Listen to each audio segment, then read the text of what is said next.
What's up, Flannelverse? Is my mic working right? I feel like I sound a little bit weird. Let me know if I sound weird.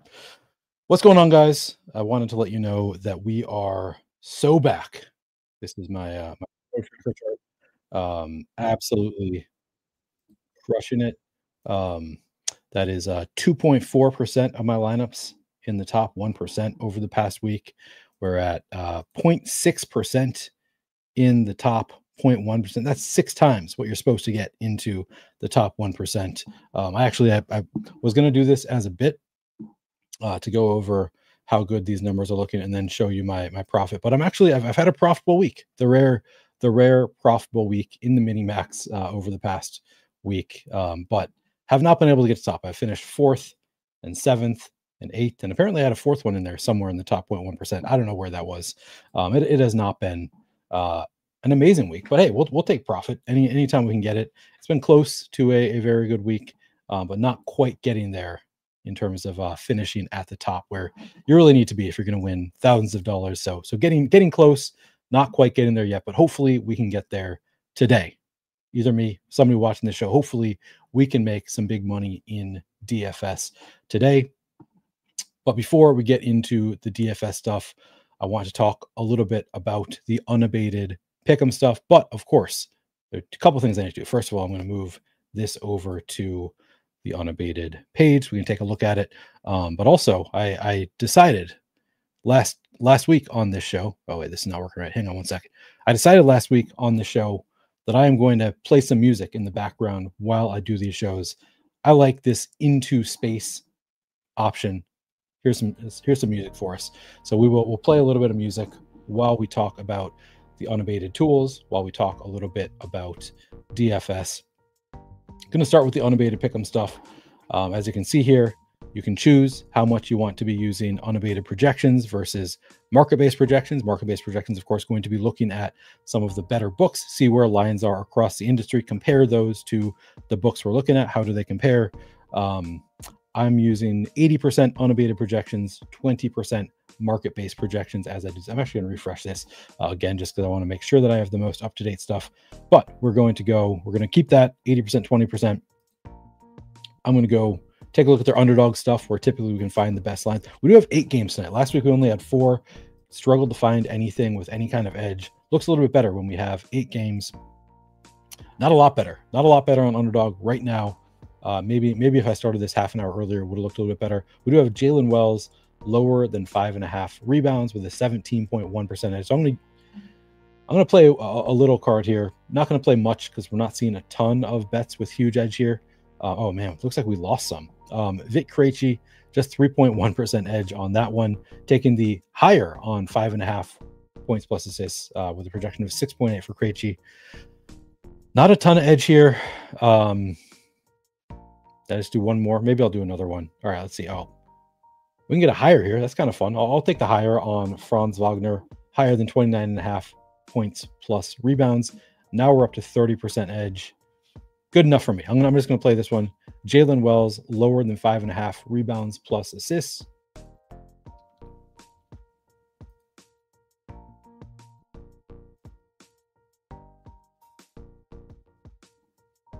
We're going to play... Where was this? Vit Krejci, higher than 5.5 points plus assists. Fun that we have 2 hires here, higher than 5.5 points plus assists.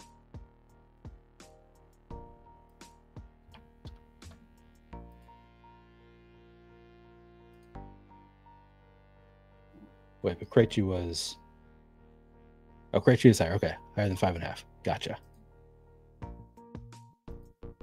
And then finally, we have Franz Wagner, higher than 29.5 points plus assists.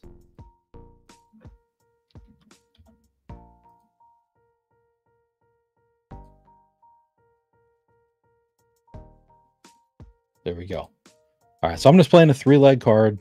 I'm going to do standard, of course, and I'm going to put 20 bucks on it. Oh, it's such a small one. Maybe I'll go a little bit more. Put 40 bucks on it. That's what we're doing. We're doing just a 3-leg card today on underdog. Jalen Wells, lower than 5.5 rebounds plus assists. Vit Krejci, higher than 5.5 points plus assists. Franz Wagner, higher than 29.5 points plus assists. that's it on Underdog. That's the only card I'm playing on Underdog right now. Maybe we'll check back in later, see if Unabated, if something pops up that has, oh, looks like we just got one. Damn. I was a little bit too quick here because we just got a better play here in Zach Edey, higher than 8.5 points. Oh, and we got two hires right at the top here. Man, I have regrets here. All right, so we have Zach Edey. If you want to throw that into the card, now we're up to still is 31.5, so it didn't actually change it that much. And then Chris Paul, higher than 6.5 points. Now we're up to 57.4% edge. So if you wanted to play a bigger card than what we just did, let's see. Can I do a reuse? How do I find mine? Let's see. I don't know. But if you want to, that is just popped up as some better plays. And they're hires, which is just more fun. I mean, I'll admit it. Lowers are usually sharper, but hires are just more fun. So we added Chris Paul, higher than 6.5 points. Zach Edey, higher than 8.5 points plus assists. And then, of course, we already had Franz Wagner, higher than 29.5 points plus rebounds. Vit Krejci, higher than 5.5 points plus assists. Jalen Wells, lower than 5.5 rebounds plus assists. Total edge, 57.4% on that one. Pretty nice card there. Let's see if there's anything else. So that was all Underdog. What's on pick 6? Oh, damn, we got some edge on pick 6. If these have not been pulled already. So we got Paolo. I'm just going to remove all of these, even though they're apparently available there. All right, so we've got Mikal Bridges, lower than 9.5. That can't be right. These lines have to be off. Lower than 9.5 assists for Mikal Bridges. Just going to refresh. I'm guessing there's some error. Either, hopefully it's an error on DraftKings part, but we'll see.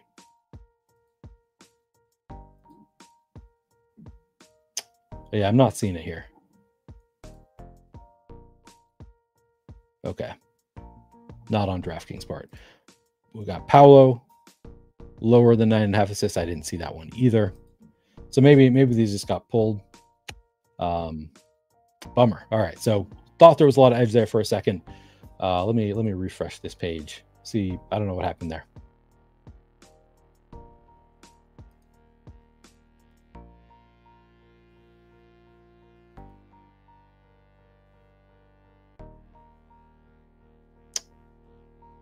Nine and a half rebounds for Guye. Let's just, I'll take a look, see if it's there. My guess is that DraftKings is just moving a little bit too quickly right now. I missed the static lines. I really missed the static lines, DraftKings. Just let us play against each other. All right, it's not there. All right, we're skipping it because these lines are clearly not here.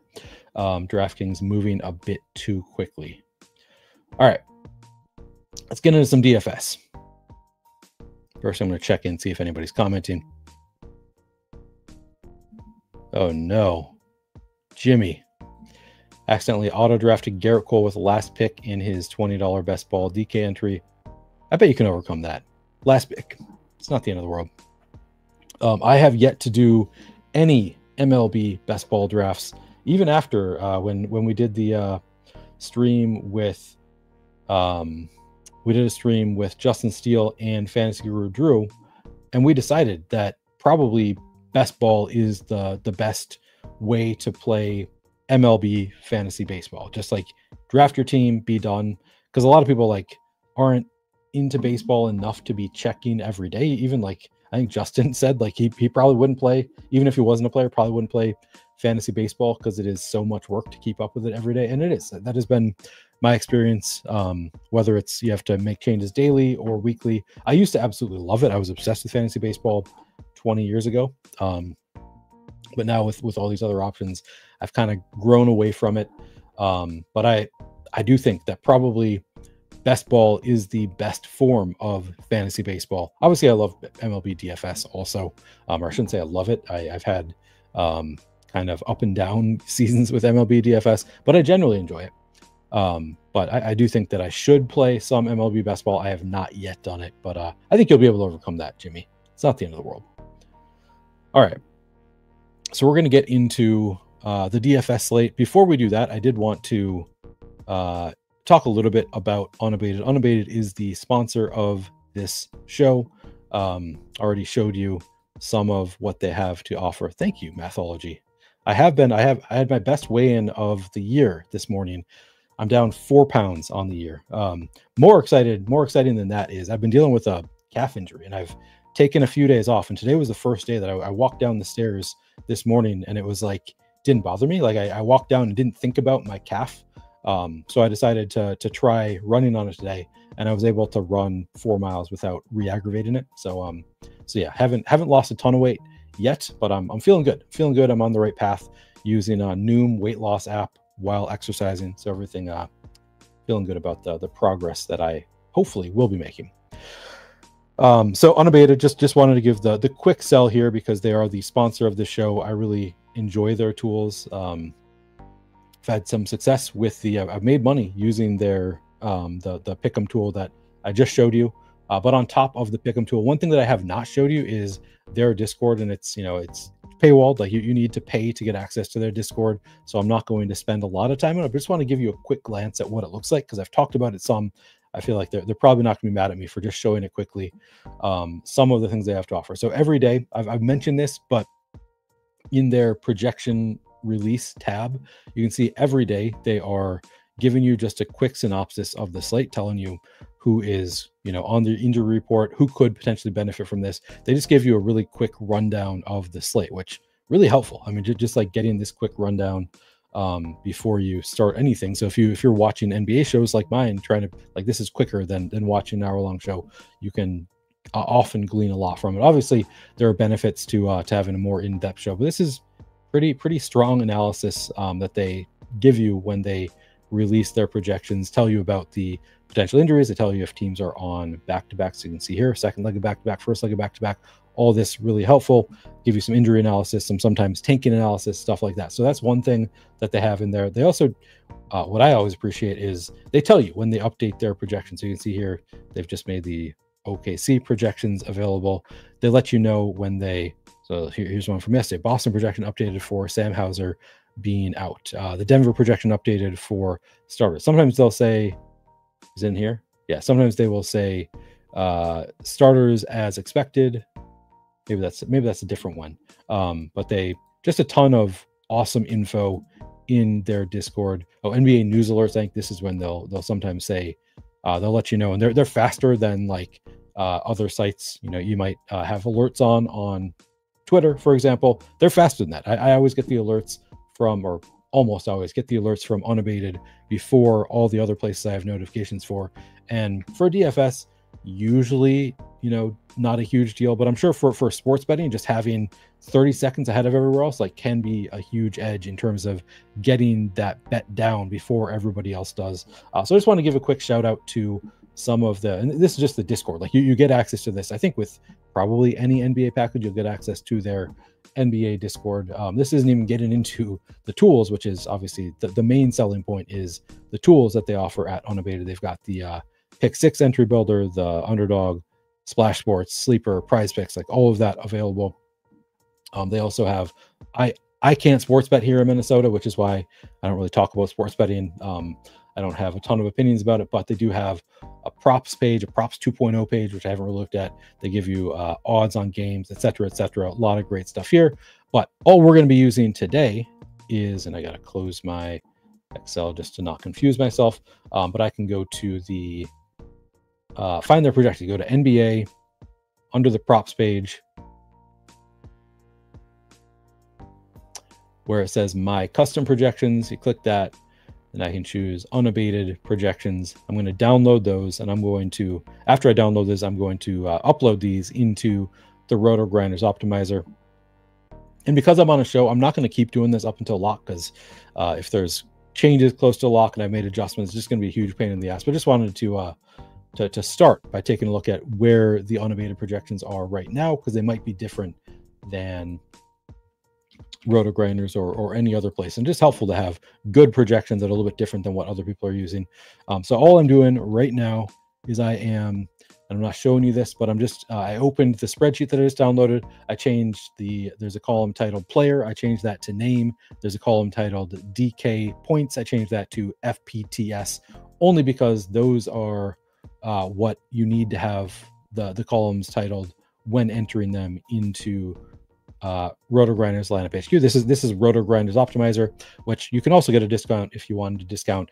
There's a link in the description for a discount on Rotogrinders tools. You can use promo code Flannel. You get $10 off your first month at Rotogrinders. But so I'm going to go upload aggregate projections. First, I'm going to delete the old ones, but then I'm going to go unabated, choose file. I'll choose the file I just downloaded. Upload. Okay. So there are issues. These are obviously, they're all related to naming. It a little bit annoying, but this is just the way you do when you're uploading other people's projections into a different optimizer. So you just got to double check these. Yep. Nurkic, Wendell Moore. That's Wendell Moore. Nick Smith. Not going to skip it. Making sure these all check out.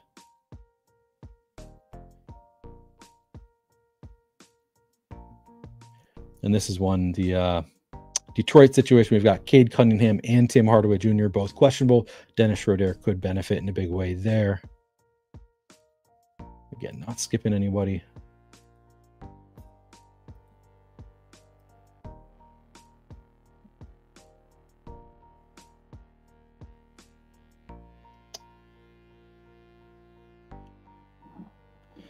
All right, getting there.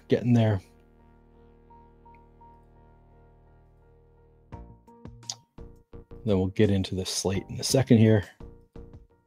Oh, he had a 0. Could have left it. Whatever.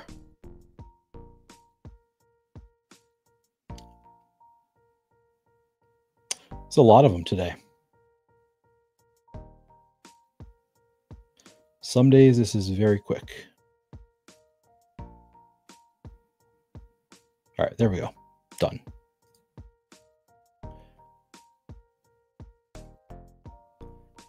All right, so now you can see here we're using Unabated for fantasy points. They don't have ownership projections, so we'll use the Rotogrinders ownership projections for that.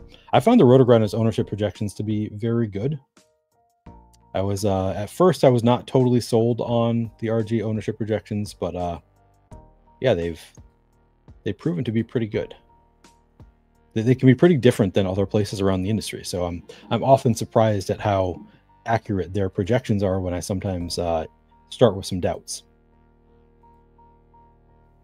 All right, so now we're using Unabated projections, Rotogrinders ownership projections, and we can go through starting with point guards.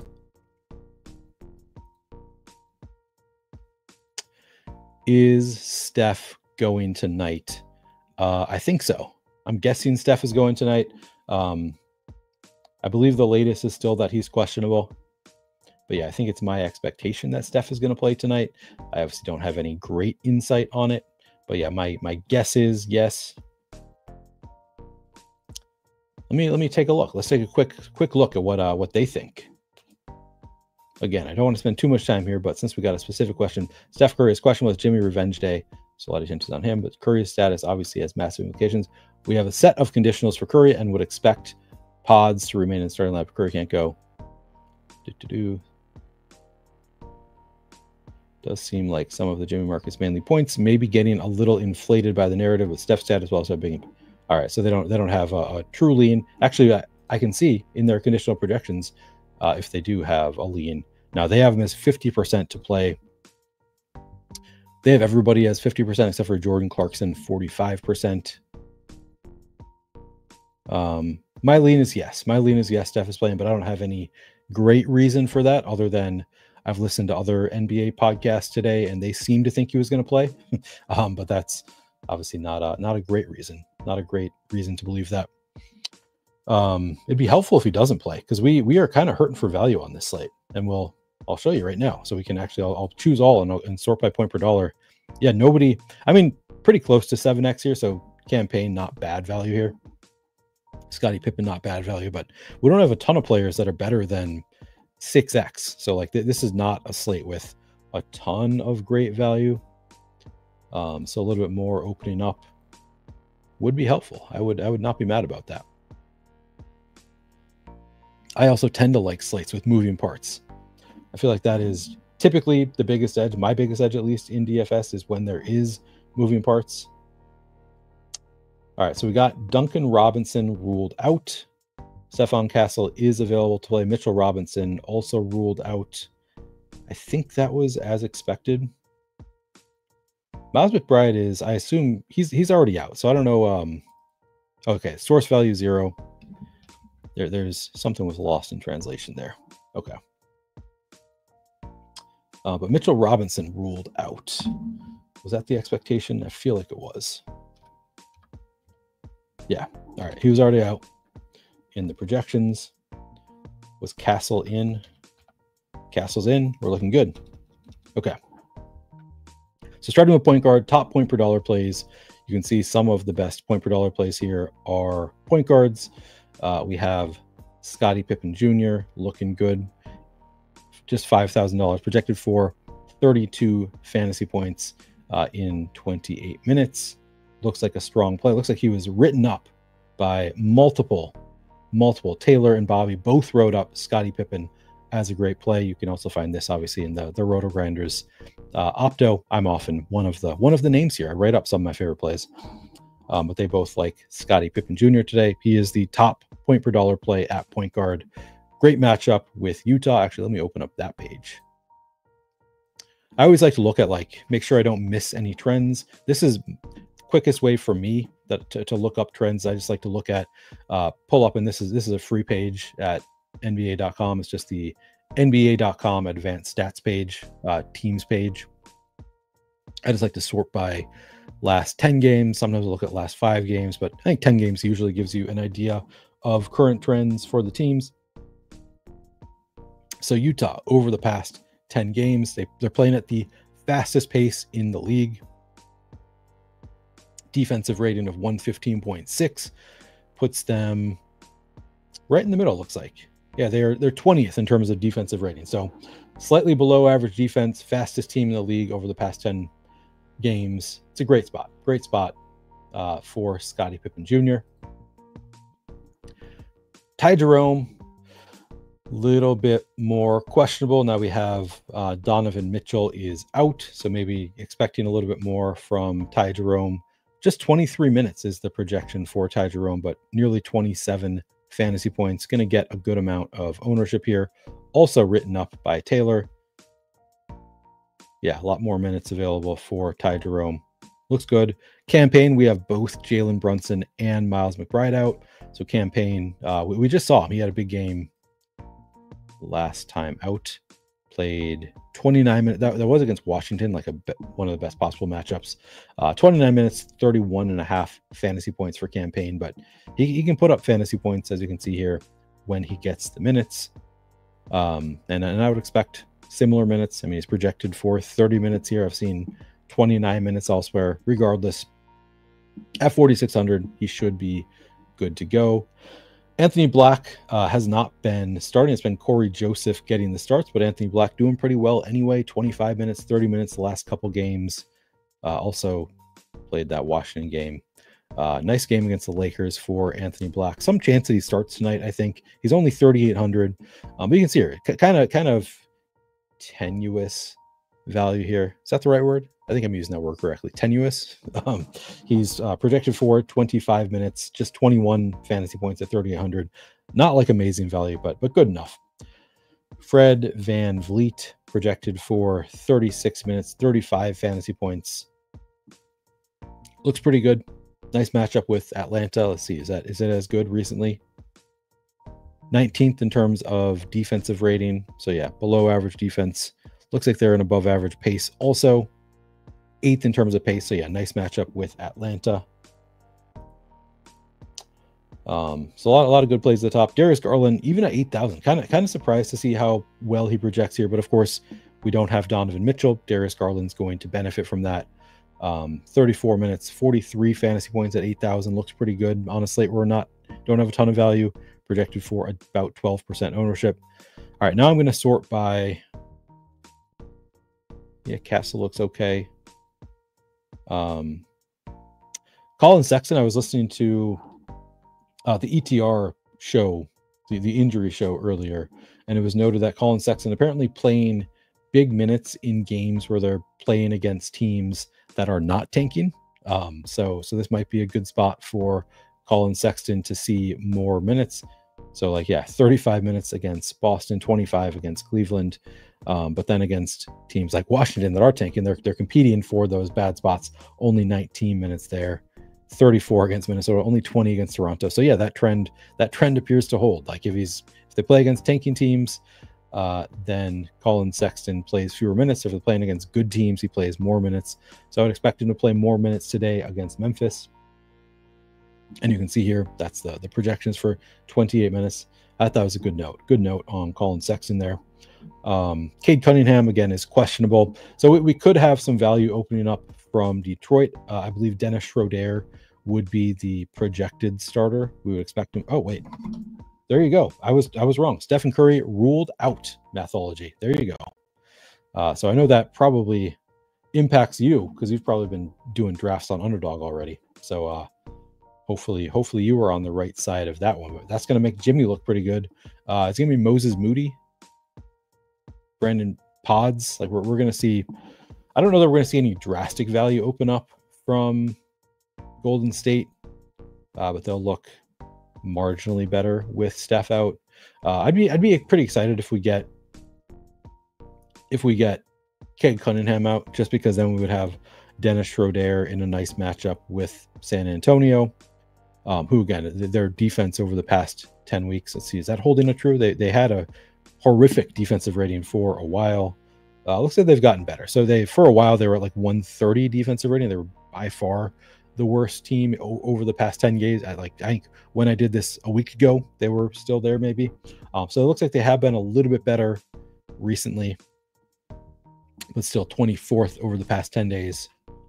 Let's see what else we got. Is that Josh Okogie available? All right. Well, now I feel like I got to wait for projections to update to finish doing this, because obviously point guard's probably going to change with Steph out. So what's the price tag on Pods? Is he point guard eligible? Yes. Okay, 6,300. So he's already priced up a little bit. But yeah, you'd probably expect the minutes to come up a bit, fantasy points to come up a bit for Pods. Moses Moody, what's the price tag there? Not point guard eligible. 5,200 for Moody. All right, he might be playable now. And then Jimmy Butler, just obviously going to look better. That's a bummer. Yeah, I would have been clicking him too.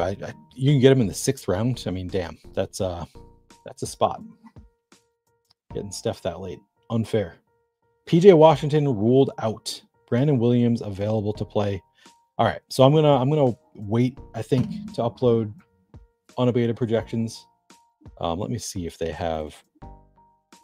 Again, so one nice thing is they will let us know when they've.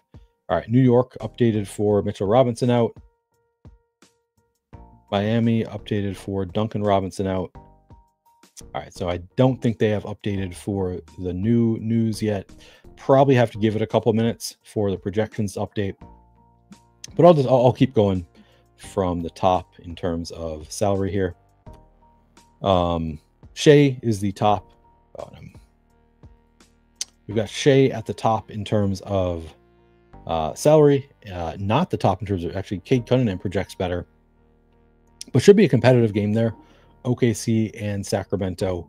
If you can get Shai at 2% ownership, that's always a spot where I'm going to be willing to take an overweight approach there. Doesn't stand out as like some amazing play. Look, they have a 121 total. They do have, Jalen Williams is in. They do have Chet Holmgren and Hartenstein, I think, are both questionable. Let me bring up the NBA injury report.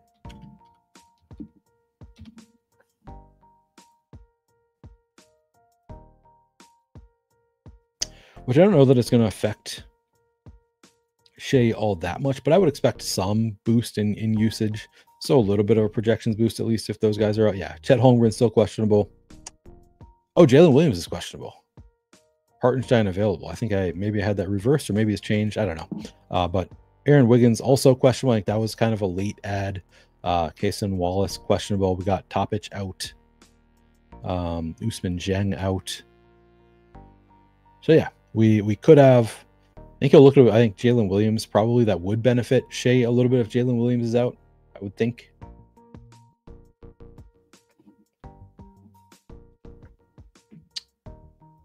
But regardless, I think Shai looks like a pretty strong play. Obviously, it's expensive.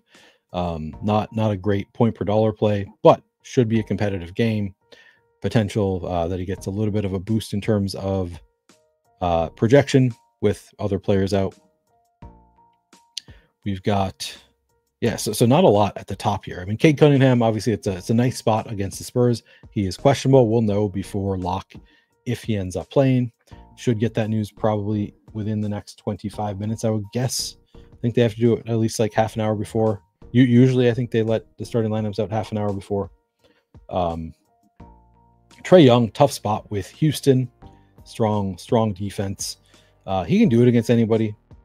Not projected for a ton of ownership. So I think these are all spots where, like, yeah, I'd probably want to be above weight on 1% Trae Young. That's a bit light for a player that has his upside.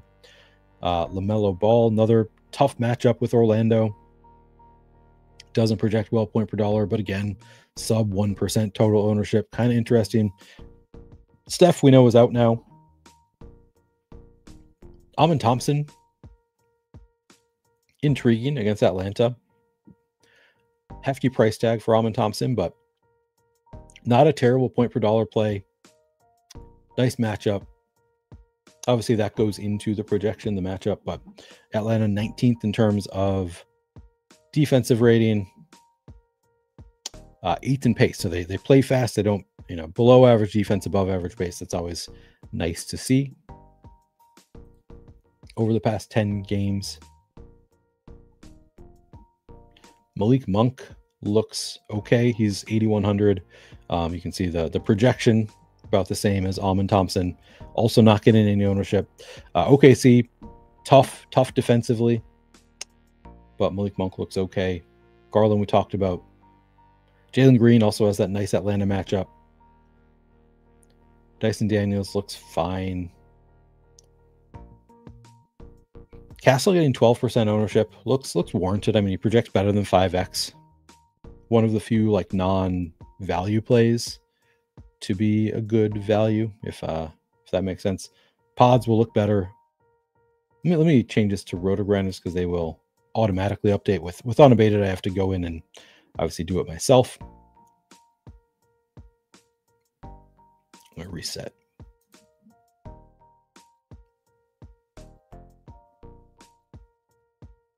Okay, good. Yeah, they're up to date. That was quick. All right. So now sorted by point per dollar. Does it change anything? It's still Scotty Pippen Jr., Campaign, Anthony Black, Ty Jerome, the top 4. Davion Mitchell. Interesting. Davion Mitchell looks pretty good there at 4,100. But still just, barely above 5x. So we did not get a huge bump here for pods. They do not like him that much. I feel like this is a worse projection than Unabated had for him even before the injury news. So that's interesting. I wonder if there's going to be another update coming there. Got him in for 30 minutes. Maybe they expect worse usage because he'll be in the starting lineup. I don't know. What's up, Optimal? Yeah, I'll be going up until lock at least. Maybe I'll go slightly past lock. I've only been doing the show once per week, and I enjoy doing it. And like, part of me wants to just start doing it more. But I have a lot of other obligations. I'll be doing a Rotogrinders NBA show tomorrow. So I'll be on their channel doing an NBA show tomorrow. Then Thursday now I have UFL is starting on Friday. So I'll be doing a fantasy point show with Jake Tribby. about the UFL on Thursday, so can't do a show on Thursday. So can't really get into a rhythm more than once a week like I had been sort of hoping I could with NBA, but just trying to do it when I can. But been playing a little bit more and playing better than I have the past couple years. Although I will say, I think my best results are always on days when I'm not trying to do a show and doing my lineups up until lock. It takes away from the ROI a little bit when I do these shows. So I enjoy doing them anyway, and I'm playing low enough volume these days that I'm not super concerned about it. And I like to show what my process looks like. But yeah, definitely notice that my lineups get close to the top when I'm not doing content, trying to do them on shows. All right, I'm gonna refresh this one more time because I want to see if that pods, if they like maybe they removed Steph before updating. I just want to make sure that I'm not missing something.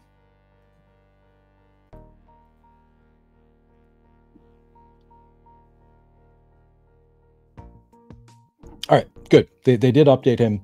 Looks a little bit better. So now with that update, Podziemski 34 minutes, 31 fantasy point projections. It's still not even a 5x value, but he does get a boost with no Steph Curry in there. So I just wanted to make sure that I had that up to date. Luke Kennard, theoretically gets a little bit of a boost with no Ja Morant, maybe a little bit more usage, projected for 26 minutes, 25 fantasy points. He would be intriguing to me if you were getting like 4% ownership. 12% feels fine. Like I think if I get to 12% Luke Kennard, I'd be okay with that, just because of the matchup with Utah. But yeah, it's not like he's going overlooked. One thing that, so I mentioned that I think that Rotogrinders does a good job with the ownership projections. It's very frustrating because they're usually flatter than other places. And I think that they maybe do a better job of accounting for sims. So like a lot of players, like I'll start doing my analysis looking at other sites and looking at their ownership projections, and I'll see things like, Anthony Edwards. I'll use my favorite player as an example. Well, some days they'll be like, oh, he's projected for 4% ownership in a nice matchup where they have a high total. Like that seems insane to me. So yeah, I'll jam Anthony Edwards. And then he comes in at 12%, and that's what Rotogrinders has him at. So I will say I've been very impressed with how accurate the ownership projections, especially, are at Rotogrinders. I think they flatten out the projected ownership more than other sites, and I think that tends to be more accurate. And I've done zero back testing of this or anything, but that's just based on my experience. I have been often frustrated that the actual ownership looks more like the flattened Rotogrinders projected ownership and not other places. I don't know why this happens sometimes, where some players just don't have ownership projections and I have to refresh to get them in there. I think that happens when they're updating. All right, we're good to go. So I think we've talked about, let me just, I'll go quickly just down the salary. So again, Shai looks okay. Would, I think, benefit a little bit if Jalen Williams is out. See a little bit of a boost. Not going to be a great matchup with Sacramento regardless. It's not a terrible matchup. I mean, let's take a look over the past 10 days. I stand corrected. It is a terrible matchup in terms of pace. Defensive rating, though, didn't look as bad. Second to last in terms of defensive rating over the past 10 games. So from that perspective, actually a pretty strong matchup. Pace, bad defense. I don't know. What do you make of that? Regardless, though, it could be competitive with Sacramento. It's in Sacramento. They are 9-point favorites in Sacramento, but it could be a competitive game. I think, no Domantas Sabonis tonight. Am I right about that? Actually, is that right? No, he's in. Never mind. That's better. If Domantas Sabonis is in, that just means more likely to stay close. So Shai, kind of interesting. Cade Cunningham, questionable. Could really affect the slate if he's out. A lot of these top guys getting low ownership. I just said that they have flatter ownership, and then I see this, and these guys are all getting like zero ownership, which they'll get some. think we've talked about everybody that I really wanted to talk about. Dinwiddie, pretty nice game yesterday. I actually played a lot of him in a revenge spot yesterday, just because he was getting like no ownership and it was a short slate. Shortish, I think it was 6 games. Keontae George looks okay. 6,100, projected for nearly 32 fantasy points in 29 minutes.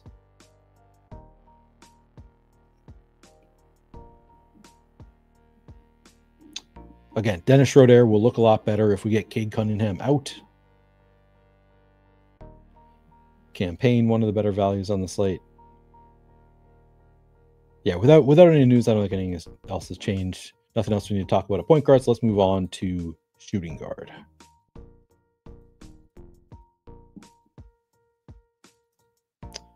All right. What's up, Dallas? Good to see you. I appreciate you commenting on many of my videos. Always appreciate people commenting after the video. Helps with the algorithm a bit. Dallas has been very good at that, so I do appreciate that.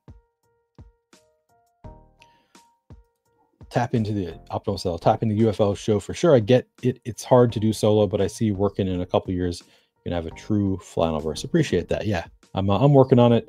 I've also been, it's been kind of like just downtime after NFL, just like I was kind of, you know, a lot of people like just do the NFL season and then they stop. Like that NFL is all they do. And I feel like I was working pretty hard during NFL season, so I just kind of needed a little bit of a break too. And now I'm getting back into it, but figuring out the flow, because I haven't even started doing my best ball content yet. Looking forward to doing some NFL best ball content as well. Have some ideas there. Was kind of holding me up that I, for a while, the plan was I was going to be doing, so I'll be working with Jake Tribby a little bit on the fantasy points projections, but we were going to be working with Run the Sims. So we had an agreement to provide our projections for them, but I didn't get a chance to like look at it. Like what was that going to look like? How much time is it going to be for me to do just like the data entry of the fantasy points projections into Run the Sims? And I was like, I was hoping like maybe this will be like 4 hours a week, but I don't know if it's going to be like 8 hours a week.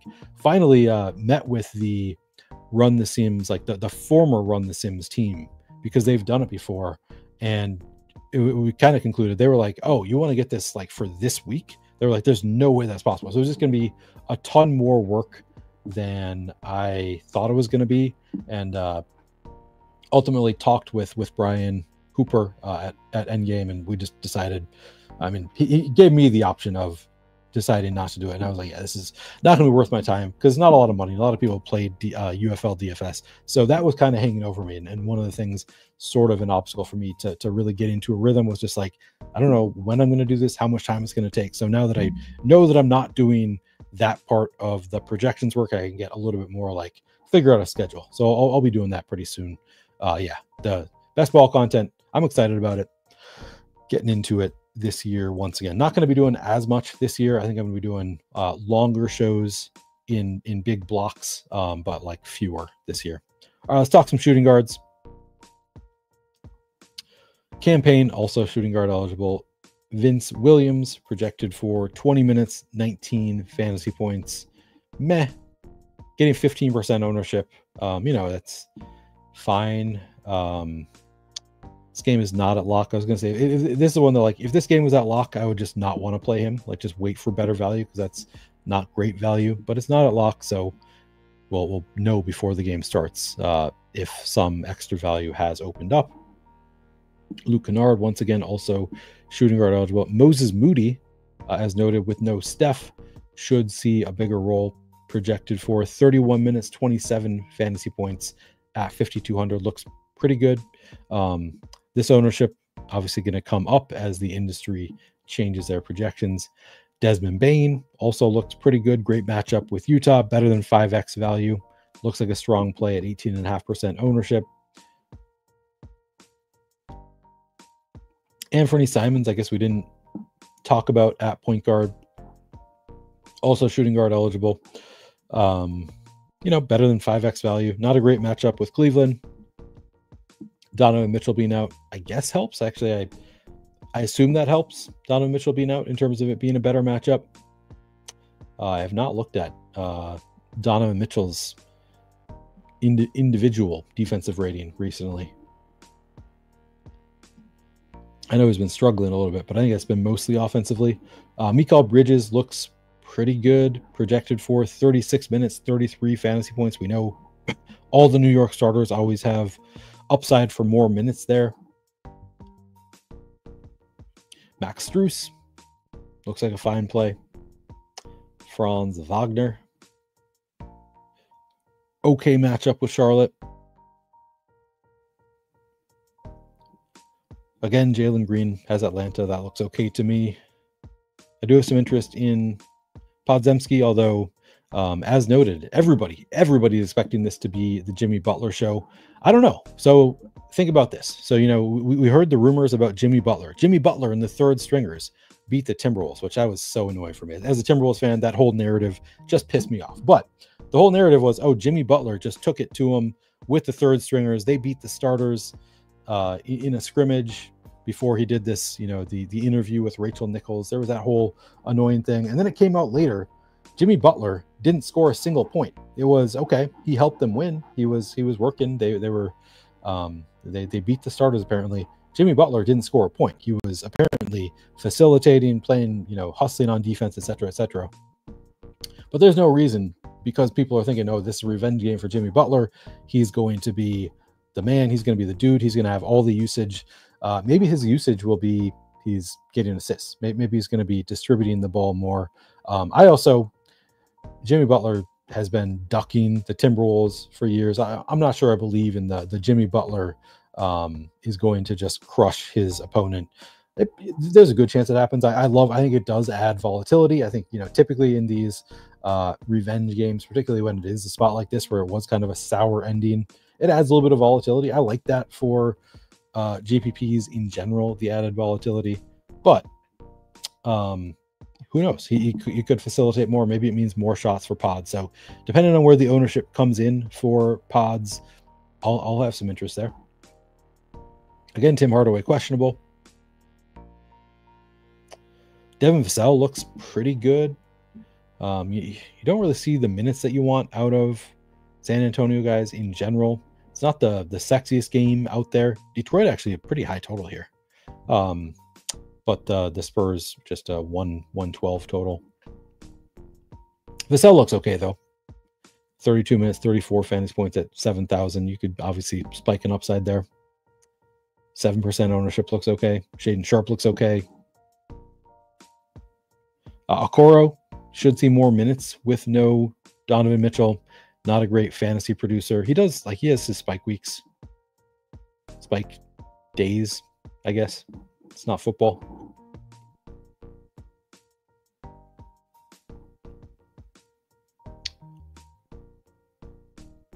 What else?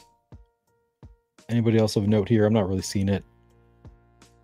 Clay, going to New York, you know, maybe some Madison Square Garden, catch fire, put up 40 points at Madison Square Garden. Not outside the realm of possibility. At 0% ownership, I think that's a fine play. Oh man, Jaquez. You read the stories there. Sleeping with Spo's ex potentially. I mean that's all speculation. That's certainly not confirmed, but that's why he's only 3,700. Can't sleep with your coach's ex-wife, dude. Come on, what are you thinking? That's why you're not playing minutes. 18 minutes. You should be playing 30 minutes a game. Can't sleep with your coach's ex, man. Come on. Lou Dort. Huh. I did not realize he's been this bad of a fantasy producer. 30 minutes and 20 fantasy points is the projection for Lou Dort at Sacramento. Jordan Clarkson, I think, unlikely to play. So we could see some benefit to other Utah players if Jordan Clarkson is ultimately ruled out, which again is the expectation. Not a bad matchup with Memphis. Who would benefit for Utah? Colin Sexton, obviously we talked about already. Trying to think about who else. Collier, I guess. I don't know if anybody would become like an awesome play with Jordan Clarkson. I think they'd look a little bit better, but still probably closer to like 5x value. Zach LaVine, man. Last week I loved him. maybe it was 2 weeks ago in a revenge spot, I think, against the Bulls, maybe. So it was like a great matchup and revenge spot, and he just didn't do anything. It was the DeMar DeRozan show. Also a revenge spot for DeMar DeRozan against the Bulls.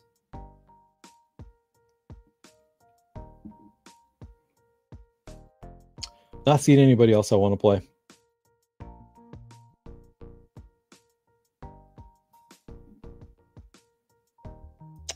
All right, should we move on to make sure I'm not missing anybody at the top?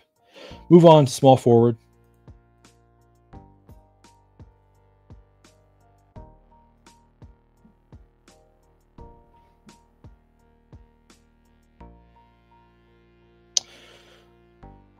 Oh, you missed the Jaquez story. So again, it's not confirmed. It's all just speculation, but it was just Spoelstra's ex-wife was like liking every single one of Jaquez's videos. I read a short rundown on it, and it was basically like Spo's ex-wife was liking all of Jaquez. I don't know how to pronounce the name, Jaquez or Jaquez. I go back and forth there, liking all of his like Instagram posts. But then she stopped when he posted an Instagram of his girlfriend. Apparently he has a new girlfriend, and he posted about it, and Spo's ex did not like that one. And then like also Jaquez and Spo's Jaquez's mom was liking Spo's ex. I didn't totally follow what was going on. I didn't care that much. If I'm being honest with you, it was a fun, salacious story, but I don't know if there's anything to it. Yeah, Optimal Prime says, I'm pretty sure that's commonplace in the NBA, though. Everybody is 6'5" and a millionaire, mostly handsome guys and fit, so everybody smacking her. I mean, I don't think that you're totally wrong there, that there is a lot of, I mean, I know that's true. Like we've heard countless stories of women that go from one NBA player to another, sometimes then NFL players, whatever. Like they date around in the same pools.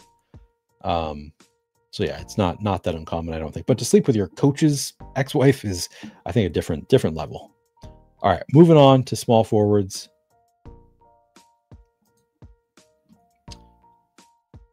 So not great at small forward. If Vince Williams is the top point per dollar play at small forward, 3,500, 20 minutes, 19 fantasy points. Not my favorite value, but again, this is a later game, so we don't really have to worry about it. But that is one that I would not have a ton of Vince Williams. Andrew Wiggins, speaking of revenge, Andrew Wiggins was on that Timberwolves team that Jimmy allegedly beat with the third stringers. I think it's a true story. I think it was confirmed by Jeff Teague, who was the one who said, yeah, Jimmy didn't score in that game. Andrew Wiggins, also revenge spot against Golden State and against Jimmy Butler, projected for 34 minutes, 33 and a half fantasy points at 6,300. I'm kind of intrigued by it. I actually think Andrew Wiggins, he's low key. You don't think of him as having a ton of revenge in his heart. And no, maybe it's not revenge, but I think Andrew Wiggins does have a history of getting up for certain spots. When he was on the Timberwolves, always did well against Cleveland, always did well against LeBron, even when he wasn't on Cleveland. Like there were certain games that he always got up for. I wouldn't be shocked if Andrew Wiggins got up for this game against his former team and against Jimmy Butler. Now, if he's being guarded by Jimmy Butler, not the ideal spot, but kind of intrigued by Andrew Wiggins as a leader for Miami here. I guess not the leader exactly, but strong play, I think. Harrison Barnes, again, back to pretty suspect value here. 26 minutes, 21 fantasy points. Looks fine. Keldon Johnson looks okay. There's somebody who's on the injury report for San Antonio, and I'm forgetting who it is. That could potentially make all these San Antonio pieces look a little bit better. Totally blanking. Oh, it's Castle, but he's in. Okay. So we got that news already, so none of these guys getting any benefit from Castle being out. Cade Cunningham, not seen during pregame warmups at usual time. All right, let's load up some Dennis Schroeder.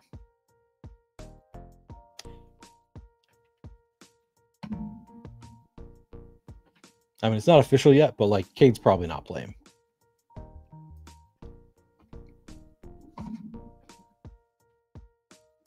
So if you're doing some underdog drafts, get some Dennis Schroeder in your life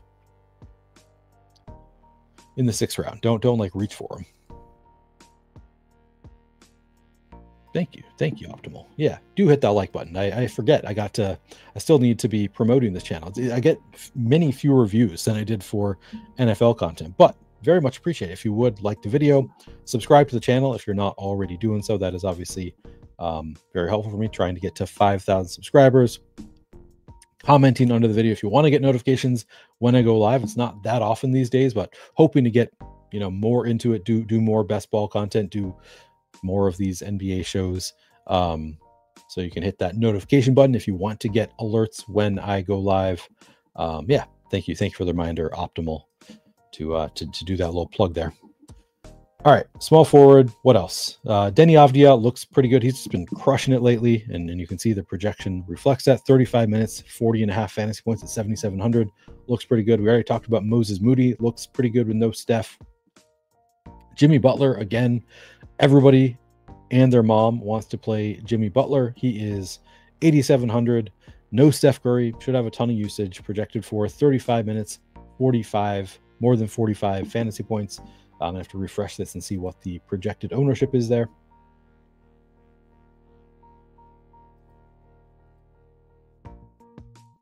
%20 ownership, 20.5%. Seems okay.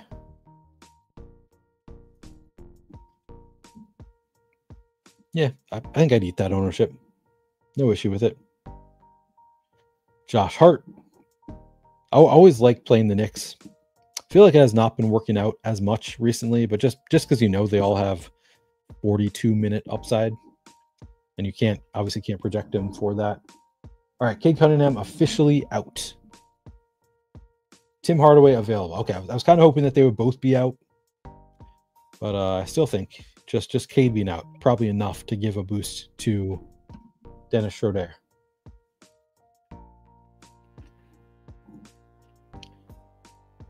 So yeah, all these Knicks, I'm kind of intrigued, but they're all getting appropriate ownership.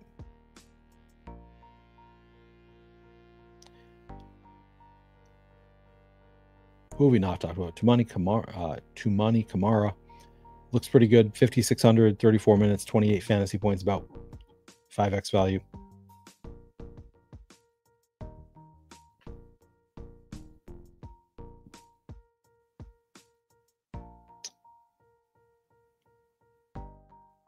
Yeah, I'm not seeing anybody else that's standing out to me.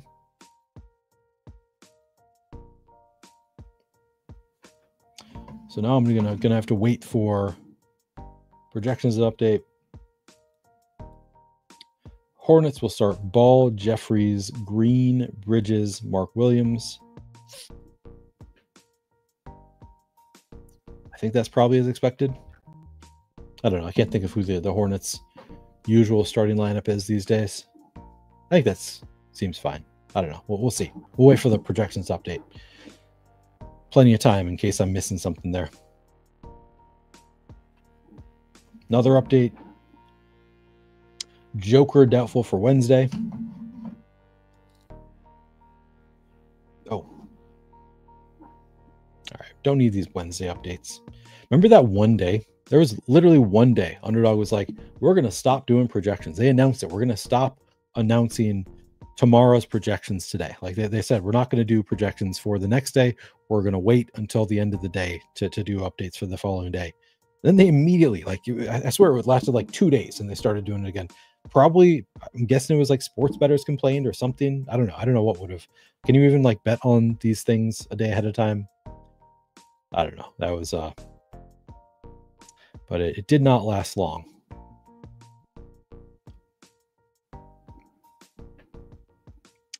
All right. Not seeing anything else at shooting guard right now. I am going to refresh and reset.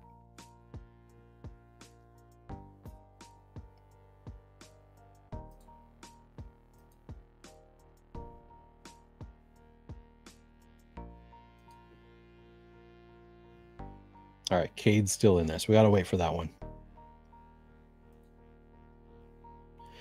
Yo, what's going on, Sublime? Good to see you.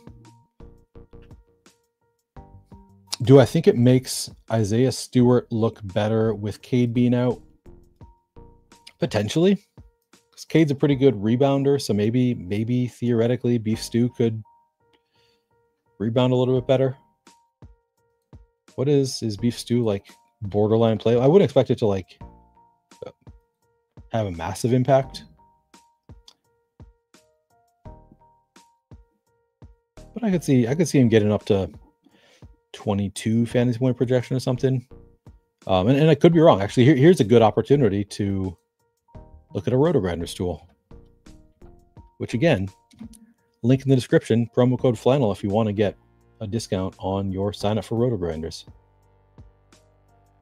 So you can go to Fantasy Tools, NBA Court IQ.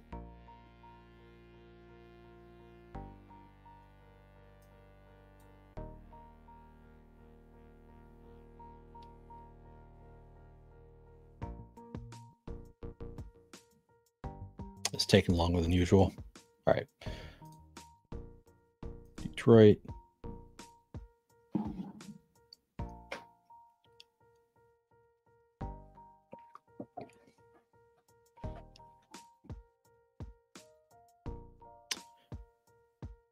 Huh, I wonder if this is my internet.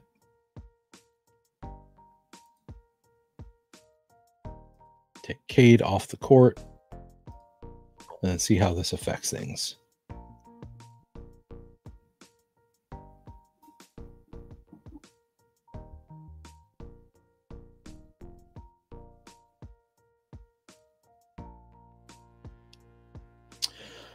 All right, so it looks like a little bit of a usage boost, 2.6% boost in usage for Isaiah Stewart. Not a huge difference in terms of plus minus. So this is what I struggle with this page, and I'm not sure what the answer is. So this is per 36 minutes is the metric I've got chosen here.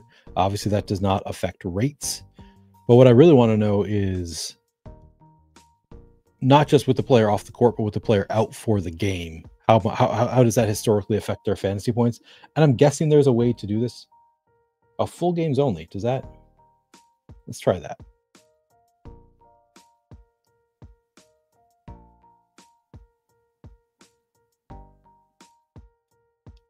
Because I want to see the impact of like not just the usage, but also the minutes, like some combo of those. What's the boost in fantasy points? Maybe this does it.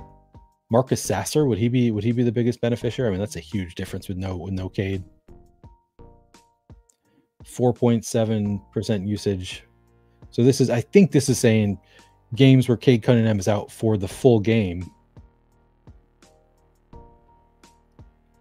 I don't know. I don't know what this. I'm still getting used to this tool.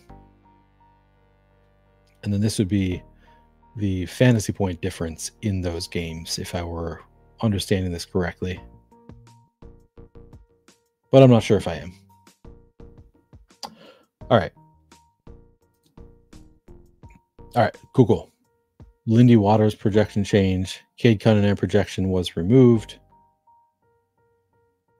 I'm going to give this a second.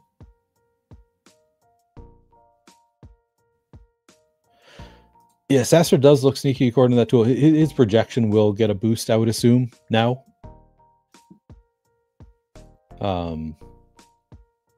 Didn't show up here, so I'm wondering if I like my hope is that they don't remove Cade until they've updated everybody else. I think that's generally the best practice so that people don't get ahead of themselves, but I'm not sure if that's how it works. So I'm going to give it another couple minutes before I update this.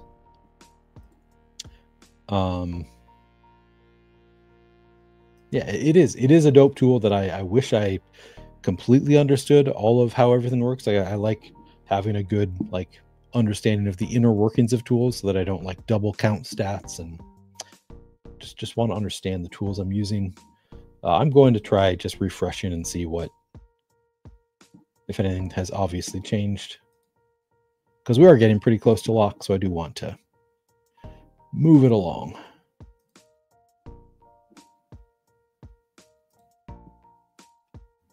All right, so Schroeder gets the big bump here. As you can see, Schroeder now the best point per dollar play on the slate, projected for 33 minutes and 36 fantasy points. Now is the time to check my fantasy team and see if I can add Schroeder to my season-long fantasy team. I can, and I will. But for who? Do I drop Rookie Council? Playing Washington next. But maybe. No, I'm going to drop Zach Collins. There we go. Boom. Added Dennis Schroeder. Sorry, I had to do that. Had to do that one.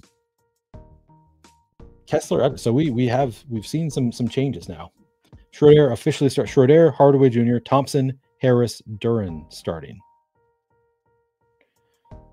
Let's see if Beef Stew did get some kind of a projection boost here. Yeah, he looks like he moved up about 1.5 points in projection. What about Sasser? Where is Sasser now?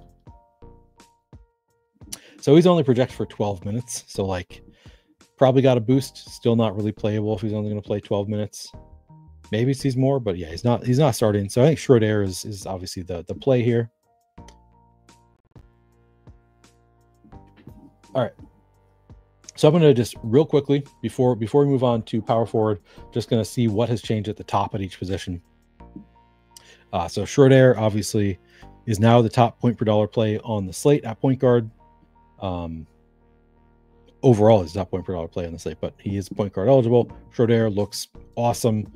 This ownership is not accurate. He's going to get a ton of ownership. It's probably warranted. He is 4,700, so like I'm not going to play 100% Schroeder, but yeah, it looks like a pretty strong play. Everybody else looks like they are the same essentially at point guard. No big changes there. Shooting guard, yeah, Schroeder, campaign. Malik Beasley looks like he got a little bit of a boost. He's 5,300 now, projected for 29 minutes, 29 fantasy points. So also a little bit of a boost there. That's worth mentioning.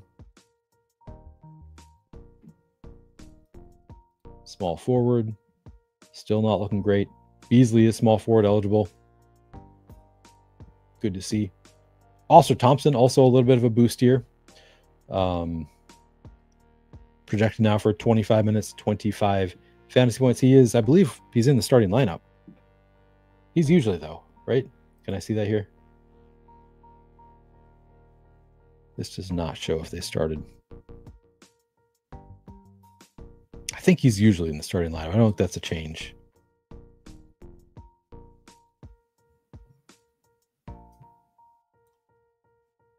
Anyway.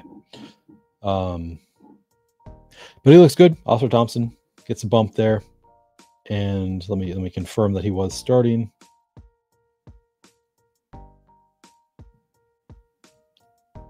Yeah, he's starting. Okay.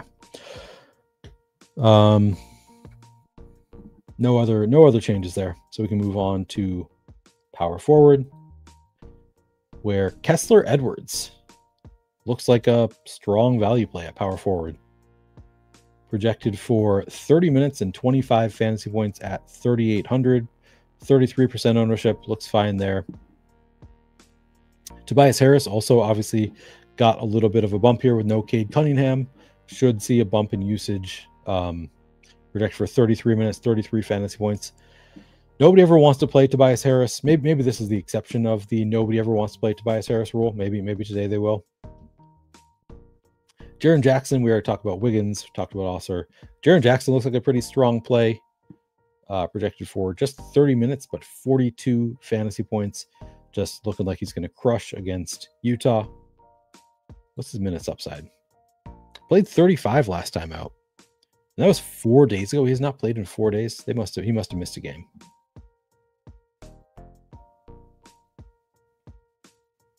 See if anybody else stands out here. A lot of the same players we already talked about. Paolo, projected for 36 minutes, 49.5 fantasy points. He's been on a bit of a run. He's been really good lately. Yeah, look at this run rate. 67, 62, 54, 48, 50, 41. He's had a really strong stretch recently for Paolo. Not like an amazing matchup against Charlotte, but not a terrible one either. Bam, you want to talk about revenge? I mean, Jimmy abandoned him. They were looking like they were just two peas in a pod. This team was going to go places together, and then Jimmy got sour grapes, got cold feet, and just abandoned Bam. People don't talk about it. This is sort of a revenge game for Bam also against Jimmy Butler. I have no idea. Maybe they're good friends still. I have no idea, but maybe they're feuding now, and Bam wants revenge on Jimmy. He is getting some ownership though. Jeremy Sohan looks pretty good. 26 minutes, 28 fantasy points for Sohan. I don't hate that play. Obviously, would have preferred Castle being out, but Sohan looks okay today. Do we have that starting lineup? I assume we do. I think we got it.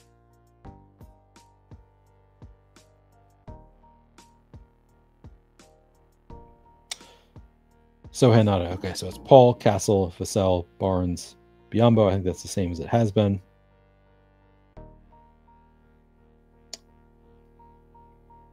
Yeah, I think all these lineups are coming out as expected.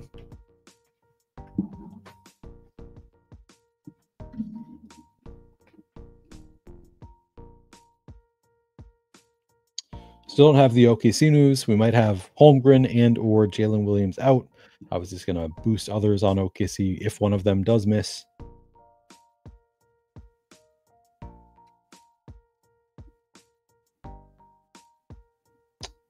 Yeah, not seeing anybody else of significance here.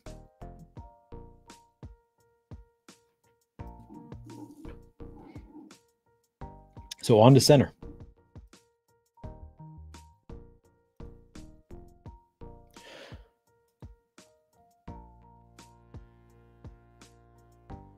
Okay, yeah, Optimal confirming that Thompson has been a starter. Yeah, I thought that was the case, but all right, so on to talk about centers. Kessler Edwards, the top point per dollar center of the day, 3,800 again. We talked about power forward. Beef Stew, actually the second best. So yeah, if you're looking to play some Beef Stew, he looks like a pretty strong value play. Duran also, so everybody in Detroit looking like the best value plays. Most of them not like amazing value plays, like it's 6x for Beef Stew, and he's cheap enough that it's still not like a, there's opportunity cost there. There are a lot of other center players, centers that you might want to play.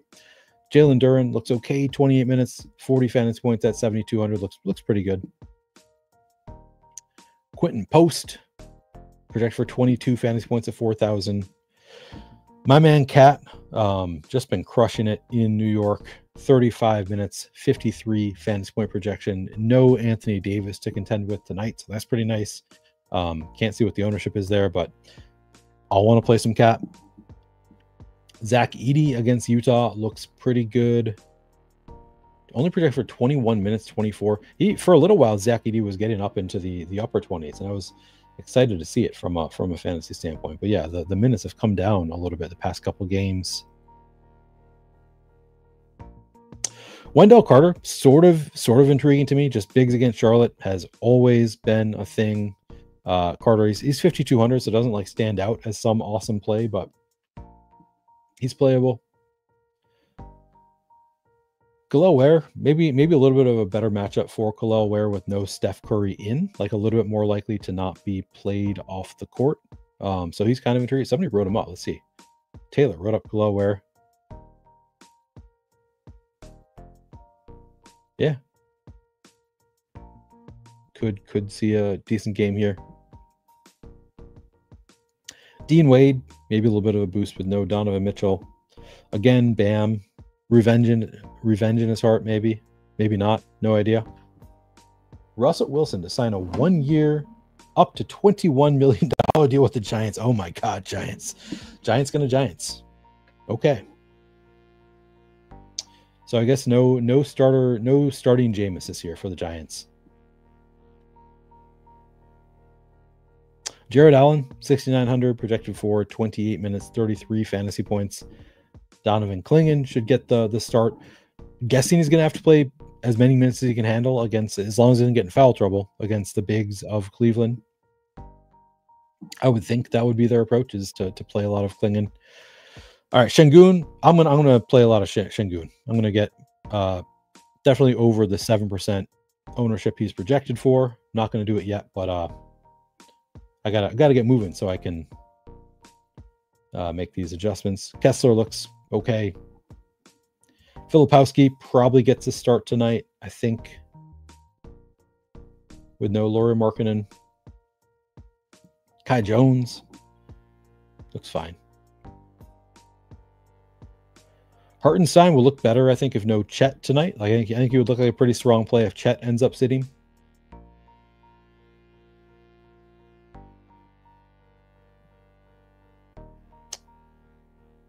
All right, anything else? I don't think so. So let's go just sort by salary. Who's at the top here? Cat's a bonus. Yeah, so I like Şengün at this ownership number. I want to see what Cat's ownership is, so I'm going to refresh.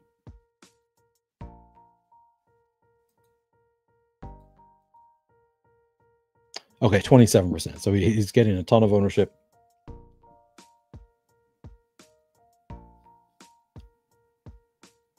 All right, let's run some lineups. I think it's time to run some lineups. So I'm going to start by just setting a few build rules.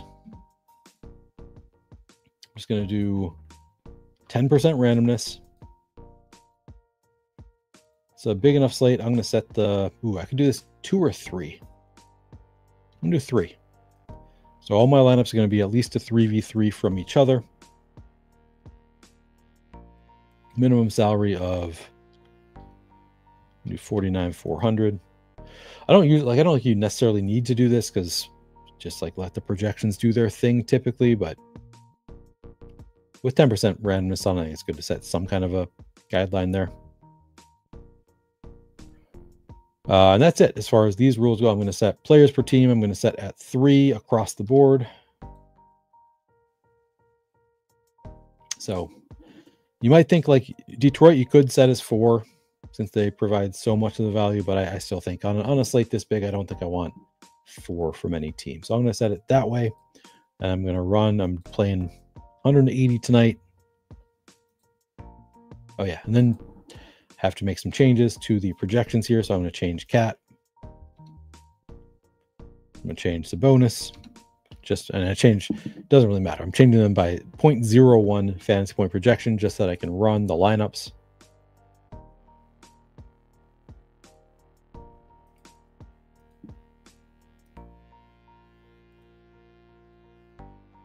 While that's running, I'm going to download my... Oh, I'm playing 190. Okay, that's good to know.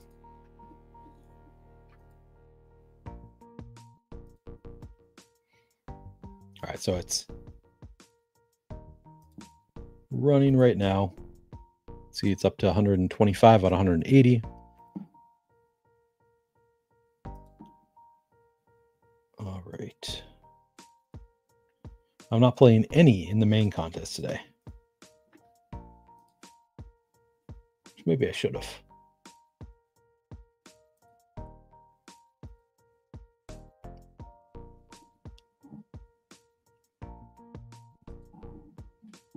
All right, so now I'm getting to 98% Dennis Schroeder. This is my first run. I haven't done anything to him. 98% Dennis Schroeder, 77% Scotty Pippen, 52% Kessler Edwards, 51% Jalen Duren, 42% Campaign, 36% Cat, 36% Jaren Jackson, 33% Deni, 32% Jimmy. So I'm just going to go through real quickly. I'm probably only going to be able to do one run here. Just going to change projections a little bit. This is my whole approach here. Usually I'll do it 20 times, and I'm only doing it 1 here, which is why I don't do as well when I'm doing content. But I'm just going to see. So you can see here, actual exposure will show you what my current exposure is to these players. And I like to sort by salary, so you can see relative to each other, how do they project. I don't think it's going to take a lot to get some Shai into my lineup, so I'm going to give him a pretty big boost here. I think it's going to take a lot. We'll see. Harrow, I mean, also facing kind of, I'm playing the narratives here a little bit. Almond, I'm intrigued by.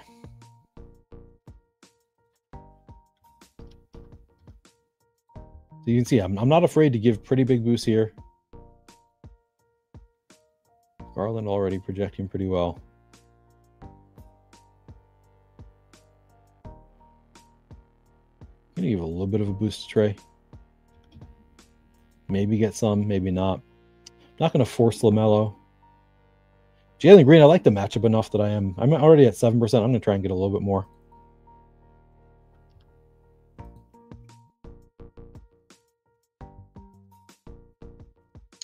Castle 3.3%. I'm just going to try and get a tiny bit more there.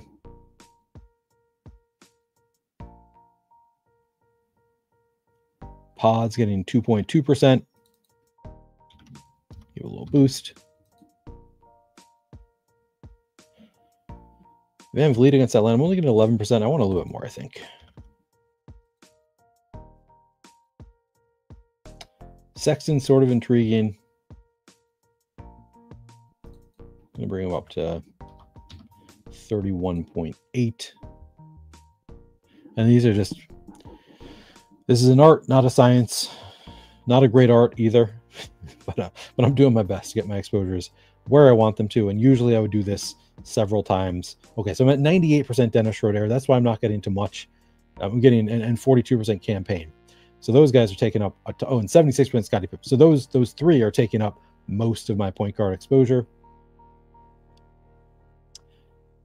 I'm going to bring them down a little bit. Since I'm only doing one pass, I'm just going to bring them down right away. So not much Kennard. I want a little bit more there, I think. Oops. So we're going to short air down to 31. Campaign.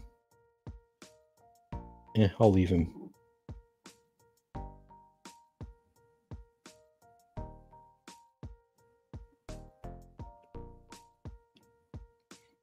All right. Shooting guard. All right. I only have 5 minutes. So I'm going to be quick here.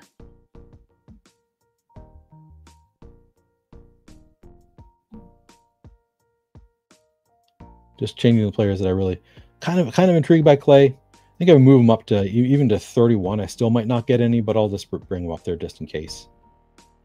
Just I want to potentially get some. Think about getting some. All right, I moved up Pods a little bit. Beasley, I'm at 9%. Moody, 7%. Kind of intrigued by Moody.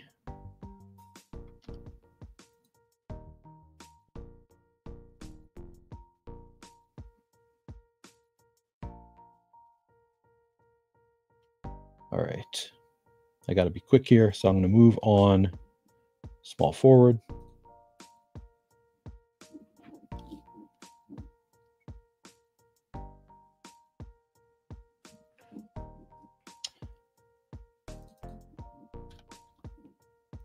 Josh Hart slightly. Deni Avdija, I'm at 33%. Devin Vassell, I'll bring him up a little bit. 5x value. OG, getting some, I like it. Bridges, I'll bring up slightly.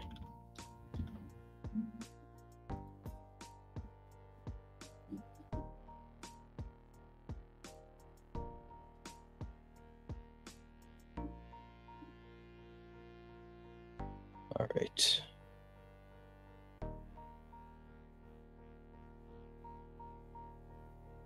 I do kind of like Osser. I like the Thompson brothers.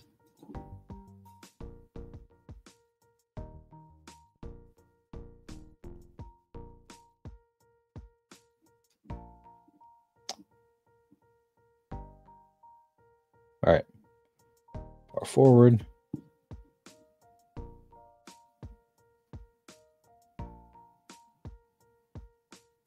I like the Bam narrative. I'm going to play into it.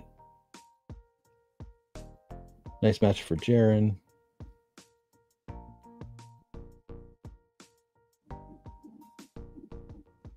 All right. Getting a fair amount of Tobias. I like that. Kuminga. Could see the minutes keep coming up, so I'm going to move him up a little bit, especially with no Steph. Could see a bigger game for Kuminga.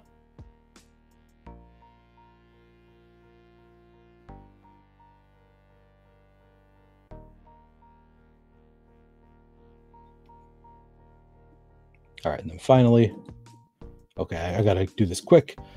I'm just going to try and get to more Şengün.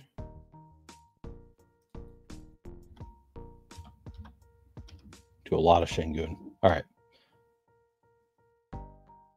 Good enough. I'll get to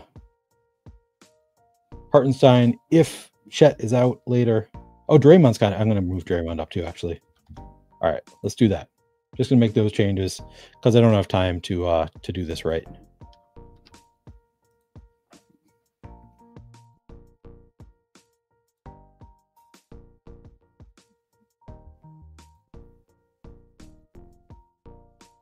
Can I do it? We're up to 65 out of 190. Got over a minute left. Halfway through the build. Uh-oh, under a minute left. This is going to be tight. This is going to be a close one. I don't know if I can do this. I might not get anybody at lock. Ooh, that'd be bad. Then I won't get any Detroit. All right, let's hurry up. Let's hurry up with this build. This could be bad. This could be bad, people. This is going so slow. This is poorly planned by me. All right, down, export, boom.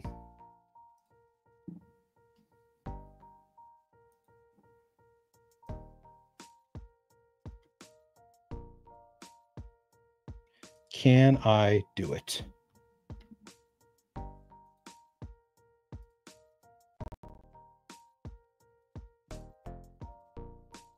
I did it. Boom.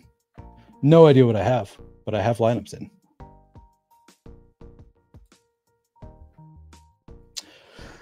So in the end, I have 86% Dennis Schroeder, even after moving on. So it could have been, this could have just killed me. If Dennis Schroeder does not have a big game tonight, then I'll just really regret that I was able to get lineups in, but hopefully he has a big game.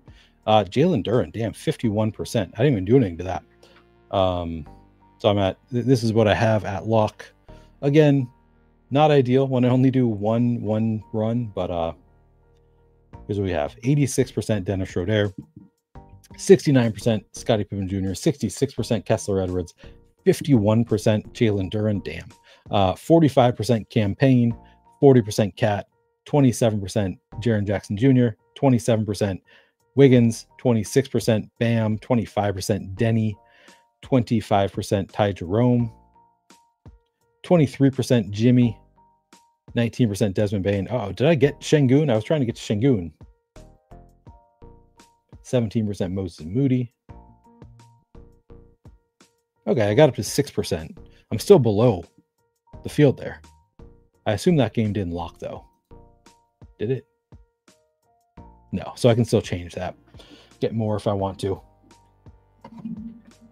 Do we get any more news? Sometimes you get news, you know, on the hour, on the half hour. I can't believe the Giants just signed Russell Wilson. Damian Lillard out for tomorrow. All right, so the Heat are starting Kalaware. So they have Harrow, Burks, Wiggins, Adebayo, Kalaware. Is that as expected? Burks? Was Burks the expected starter? I'm going to sort by team here.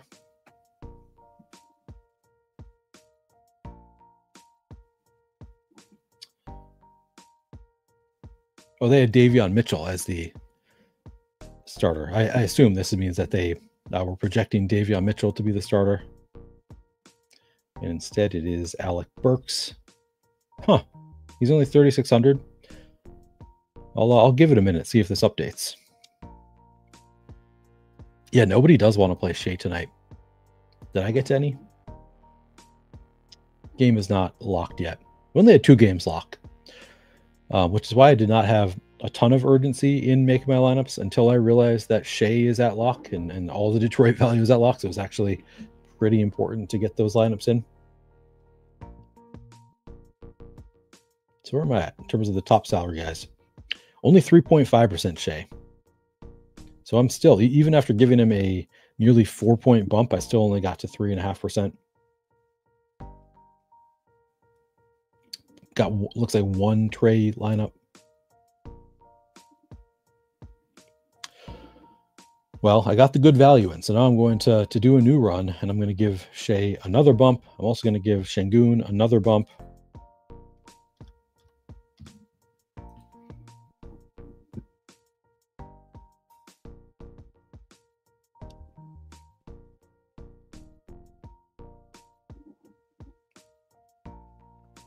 Ooh, I want to get more Harrow than this, I think.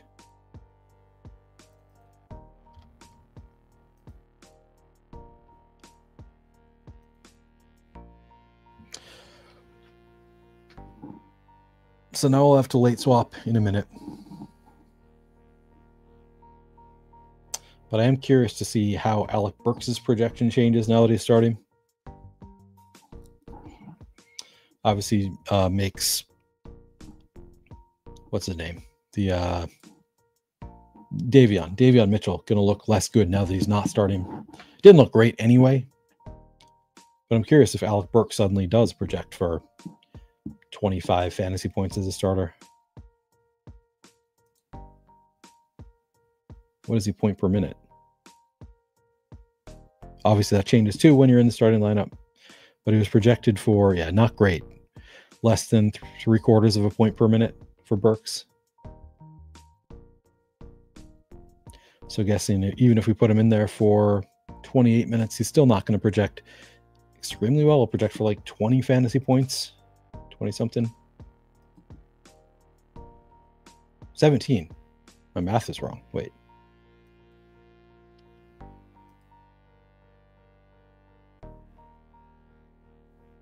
Oh yeah, my math was wrong. I was thinking, okay, less than 2. Yeah, gotcha. So even if I put in for 28, it does not project extremely well. What if what was... Davion was projected for 33. If we give those 33 to Burks,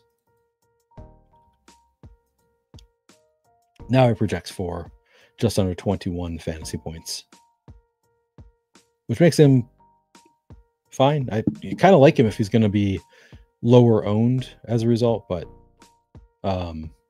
because he was not projected to be the starter, but still I don't think he's going to look that great.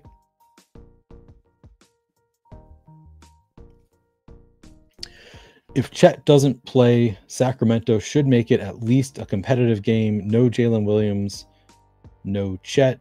Shai at sub 5% ownership gives me Shai. Give me Shai. Yeah. Well, they're both questionable, right? Jalen Williams and Chet, right? So it's if they're both out, then yeah, Shai will look awesome. I think more of the field will obviously get there in that case too. Let's see what's the. I think they're still both questionable.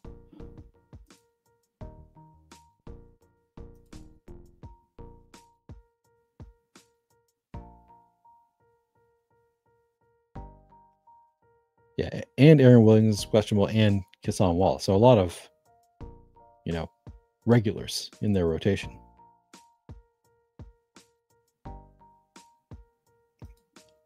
What do the conditionals have? Let me see what the odds are according to Unabated currently. 50% for Jalen Williams, 50% for Chet.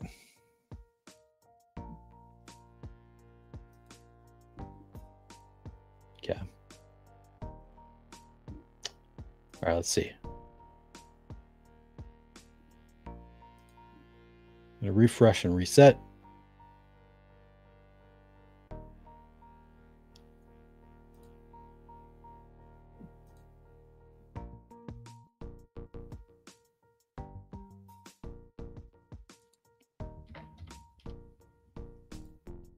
Okay, so they move Burks up to 26 minutes, where he still projects for just under 17 fantasy points. I think he looks playable at that number, but not somebody that we're suddenly jamming into our lineups because he's starting.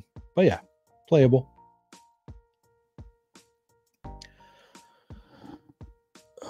right. That's probably going to do it for this. I got to go shower. I worked out once again today. Thankfully, I've been having calf pain. Got through it. Feeling good. Got a shower. I'm all sweaty. Kind of gross. I don't smell that bad. Maybe I do under my shoes, but I got my shoes on still, so I can't smell my feet. But I'm pretty sure I need a shower. And then I got trivia tonight. So I am going to get out of here. I don't think we're expecting any other news in the short term within the next like few minutes. Ooh, well, here's some NFL news. Stephon Diggs to sign a 3-year, $69 million deal with the Patriots. Pretty nice for Stephon Diggs. Congrats to him. Also, we got the Warriors starting lineup, so I'll read that out. Warriors will start Podziemski, Gary Payton, Jimmy Butler, Moses Moody, Draymond Green. Is that as expected? I think that's probably as expected. I'm trying to think if there's anybody that No, I think that is as expected. So, all right. Payton, though. What does Payton look like? Had not given any thought to playing the mitten.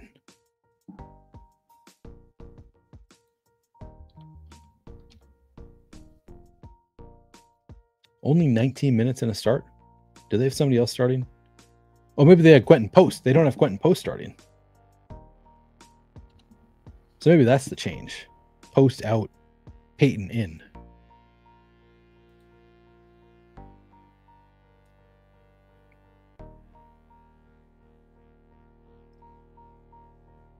Oh, and Kuminga not starting. He has not been starting, though. I think Quentin Post has been starting. Maybe I'm remembering wrong.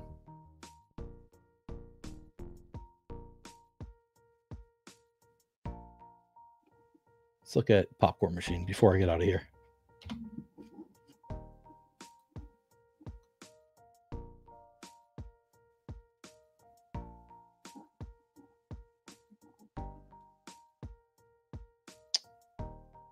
Where are you, Golden State?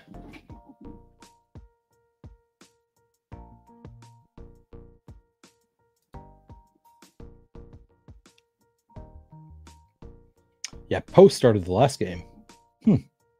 So they made another change to the starting lineup, starting Draymond at center, getting Gary Payton in there. It's kind of interesting.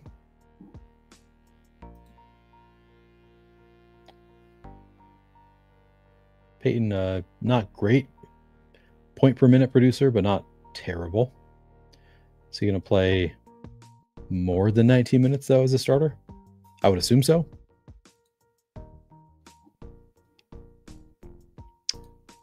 I'm going to do a quick refresh here, and then I'm getting out.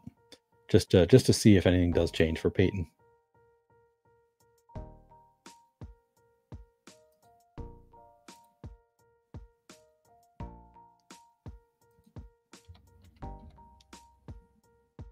All right, so now they've got him to 24 minutes, 19 fantasy points. Still does not stand out as an amazing play, but somebody, if the field's not going to be on there, I think Payton, a fine play to sprinkle into lineups, not like a huge priority.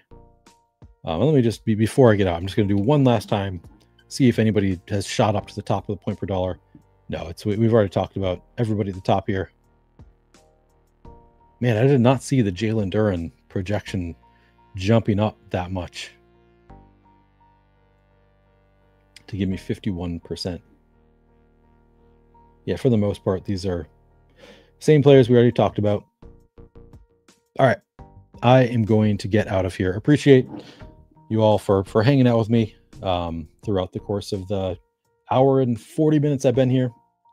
Whether you've been here the whole time or not, I've appreciated it. If you could, like the video, subscribe to the channel. If you want to join a new Discord, the Flannelverse Discord is in the link in the description of this video. It has been pretty quiet recently, if I'm being honest with you. We have not been as active since NFL season ended, which is mostly, I think, just because I have been kind of MIA recently, not doing as much stuff, but gonna hope to revive it throughout the summer. Going to be doing a lot of content. Good conversations are obviously, you can always reach me there. So if you're interested, Flannelverse Discord is in the link in the description of this video.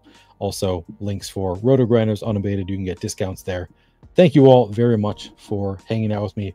I'll be on Rotogrinders stream tomorrow before lock. So if you want another before lock show, I'll be doing that on the Rotogrinders channel tomorrow. You can catch me on Thursday doing a UFL breakdown with Jake Tribby on the Fantasy Points channel.